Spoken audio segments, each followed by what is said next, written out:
Everyone, this is Elisha Krauss at the new and improving PragerU headquarters in Los Angeles. Thanks so much for tuning into this edition of PragerU Live.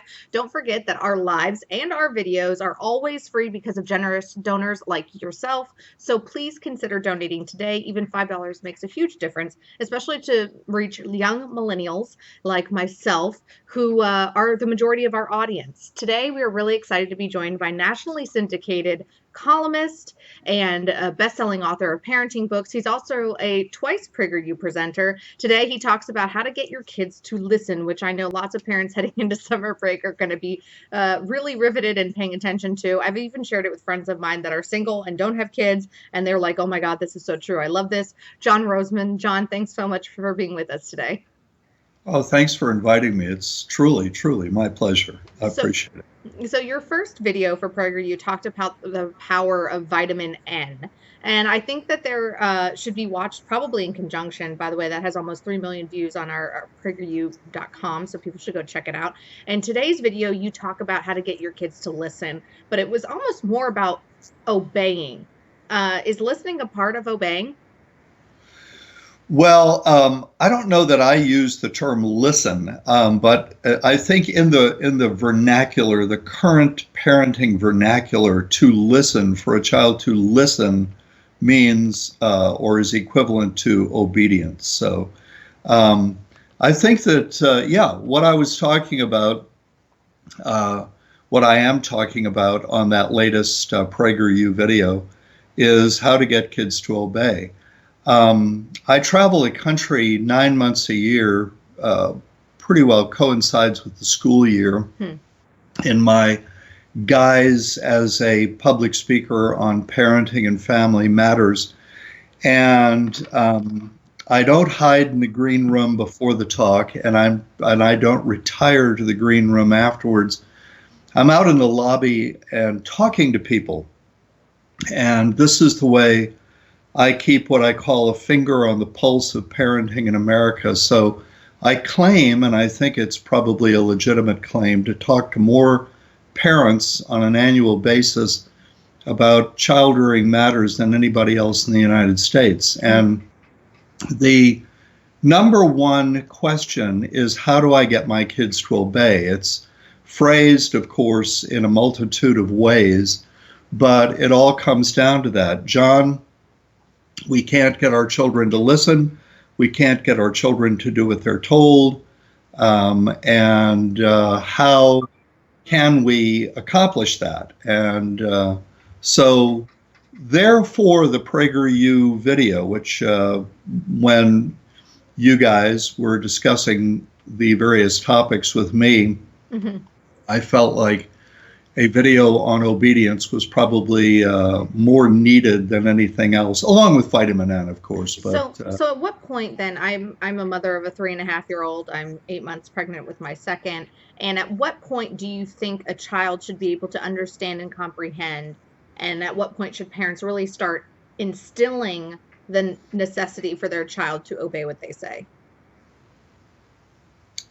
Children can understand fundamental instructions as young as 12 months, which most parents underestimate the ability of children because the child isn't usually talking by 12 months. They don't think that communication is possible, but it very definitely is. It may be more of a one-way communication, but the child by age 12 months understands fundamental instructions. Let's face it, Elisha, a dog by the age of 6 months, a puppy, can understand fundamental instructions. So ask yourself, why not a much more intelligent human being? So you think that parents should start instilling in their children the necessity to obey as young as a year old? Well, I think parents should begin expecting obedience as young as 12 months, yes. But remember, at the age of 12 months, we're talking about just fundamental instructions. Sit down, hold my hand, things like that. But yes, I think that the earlier you begin expecting obedience. Now, that's different from the way you phrased it. You said instilling in their children, and I would use the word expect and maintain there is a qualitative difference there, yes. So when do you start instilling it? You just said that you should start expecting it around 12 months. So when should parents start instilling it in their children? What do you mean by instilling? So at what point so when my daughter was 6 months old, I stressed like please and thank you, even though she couldn't say please and thank you. So then when she started talking a little bit after a year, she already knew that please and thank you were things that I expected of her. Correct? Mm-hmm. So I started instilling it in her at 6 months old. So at what steps can parents and even grandparents, because I mean, let's face it, a lot of grandparents watching today are, I think also a whole family is a part of a child's discipline and how they are raised to obey. So what steps can those parents and grandparents take, and at what age, to make sure that down the line when they're expecting obedience from their child, they've already put in the effort and the work that's necessary to get them to obey? Well, modeling, describing, things like that. But when people are talking about how do I get my child to obey, it's usually a child who's 2.5 and older, who pretty well understands most things that you're communicating, 98% of the things that you're communicating, and is also responding verbally to your instructions and the decisions that you make. Mm-hmm. And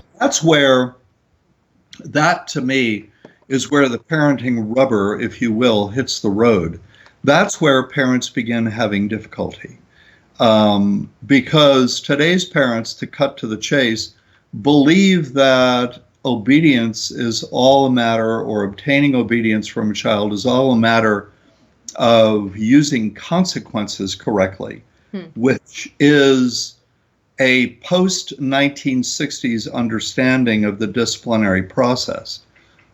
Discipline may involve using consequences at times, but that is not fundamentally how you get a child to pay attention to you and to do what you tell him to do. I noticed that one of the things, and it's fascinating to me because I felt like it always kind of bothered me when I would see teachers or people in authority, specifically parents, kind of get on eye level with the child and explain to little Bobby why he shouldn't have done what he just did on the playground and how it hurt someone else's feelings. And you break that down in this video and you say part of a way to get a child to obey you is making them look up to you. Can you explain that a little bit? Well, figuratively and literally, children need to look up to adults. And one of the things that I tell people, that it sort of pops their eyes wide open when I say it, is that you need to act like a superior being. And because... Show no signs of weakness. Well, that's not exactly it. It's not lording it over the child. It's not being threatening. It's simply acting like a superior being. And of course, if you really understand what that means, then you understand that that means you are calm, you are relaxed, you are easygoing, you are matter of fact, you're not stressed at all. Mm-hmm. But one of the things that is involved in acting like a superior being is speaking to children from a fully upright position. The idea that parents should get down to their children's level when they speak to them, and that being somehow a sign of respect, mm-hmm. Or a means of communicating to the child that he doesn't have to obey because you're bigger. That idea became rooted in America's parenting culture in the 1970s and the early 1980s, as far as I can tell, tracing it back. And if you look at the posture, the parent is in a pleading posture. He looks like, or she looks like, she's one movement away from being down on her knees in front of the king.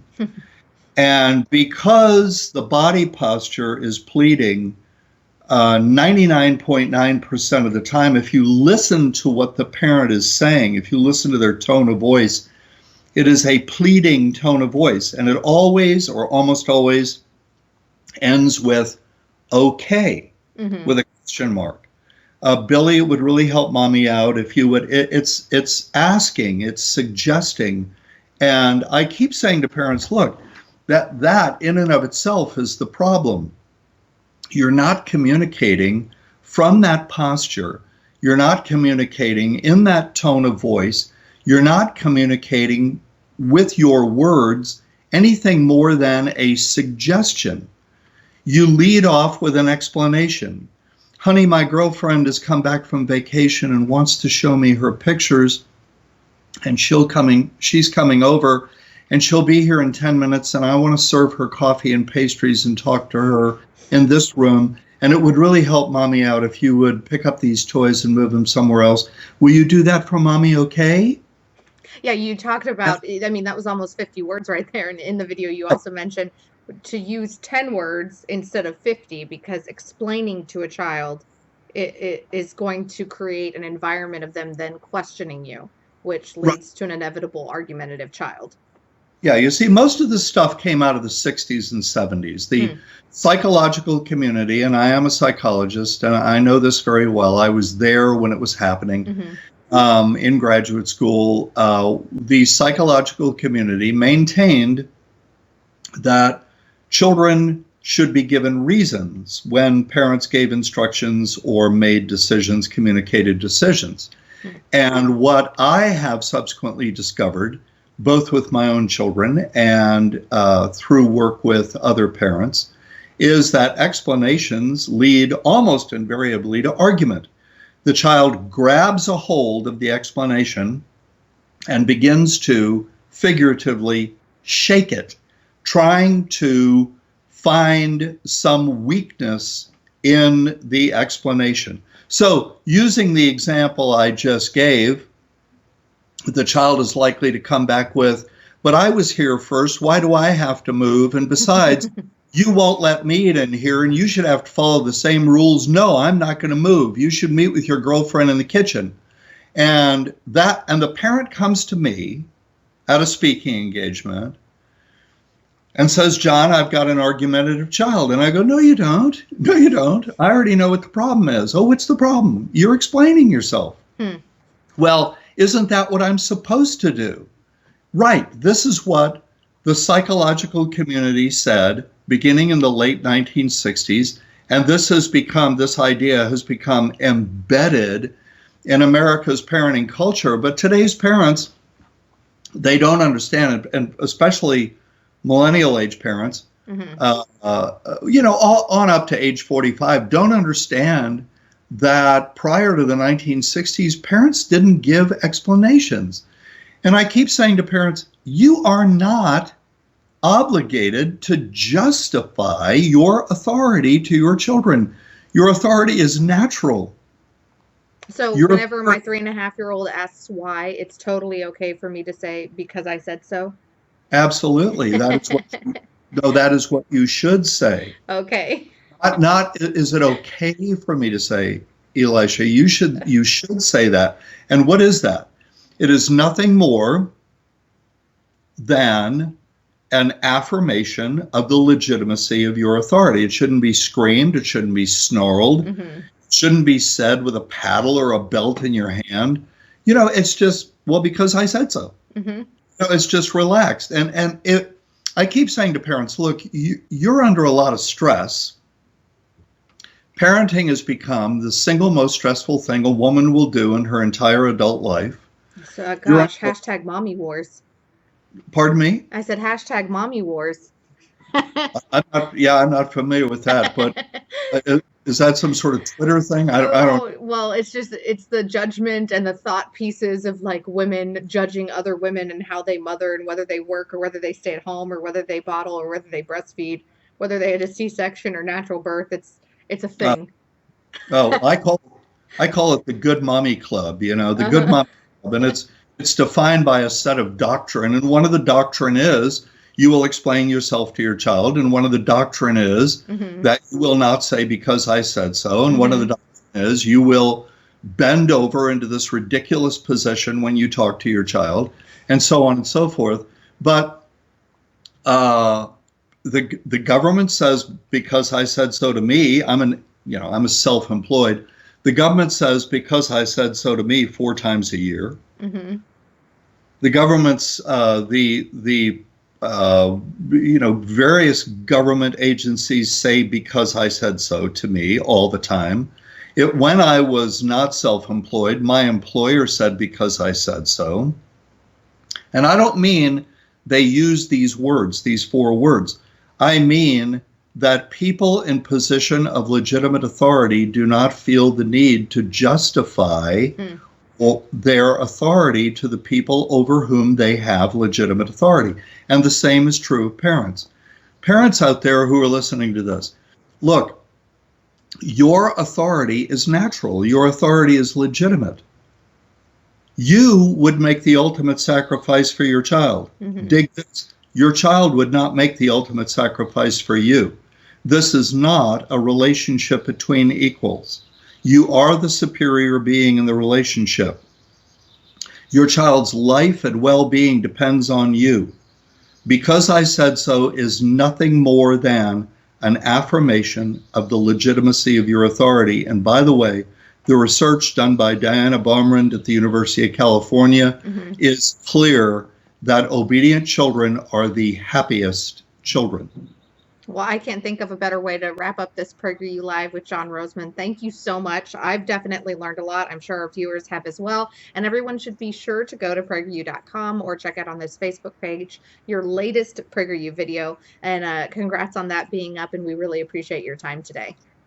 Well, you guys and Dennis, you guys are the best. Love you all and really respect the work you're doing in culture. Keep it up. And thank you very much. Thank you so much. And if you've enjoyed this Facebook Live here at PragerU Live, please be sure to like and share it. And don't forget to donate. Because of generous donations from people like you, we're able to reach more millennials who apparently, like myself, need some really important parenting tips so we don't ruin a generation of youngins.